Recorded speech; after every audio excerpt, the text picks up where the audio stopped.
வணக்கம். வாழ்க வளமுடன். ஸ்ரீ கோமாதா சோதிட ஆய்வு நிலையம், இளம்புவனம், எட்டயபுரம், தூத்துக்குடி மாவட்டம். நண்பர்களே, இந்த சோதிட ஆய்வு நிலையத்தின் வழியாக நாம் சில காணொளிகளை வழங்கி வந்து கொண்டிருக்கின்றோம். அந்த அடிப்படையிலே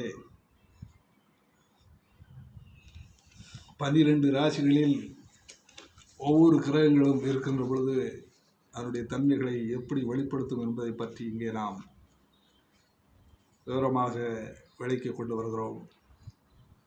இதுவரையில் சூரியன் முதல் சனி வரை உள்ள ராசிகள் கிரகங்கள் ஒவ்வொரு ராசியிலும் என்ன செய்யும் என்பதை நாம் தொடர்ந்து காணொலியாக வழங்கி வந்தோம். தற்பொழுது 12 ராசிகளில் ராகு இருக்கும் பலன்களை பற்றி இங்கே இந்த காணொலியில் விளக்க இருக்கிறேன். மேச ராசியில் ராகு இருக்கின்ற பொழுது சொத்து, சுகம், தனம், வெற்றி, அரசனின் பாராட்டு, எடுத்த காரியத்தில் வெற்றி பெறுதல், குடும்பத்தில் சுப நிகழ்ச்சிகளும் மகிழ்ச்சியும் ஏற்படும், விலங்குகளை கொல்லுதல், கள்வர்களின் தலைமை, இளமையான பெண்கள், இறைச்சி உணவு, கள் போன்றவற்றில் விருப்பம் உடையவராக இருப்பார். மேச ராசியிலே ராகு இருக்கின்ற பொழுது அந்த ராகு இந்த பலன்களைத்தான் வழங்கும் என்பதை இங்கே நாம் இந்த காணொலியிலே விளக்கியிருக்கின்றேன். நண்பர்களே, உங்கள் ஜாதகத்தில் ராகு எந்த இடத்தில் இருக்கிறார் என்பதை நீங்கள் தொடர்ந்து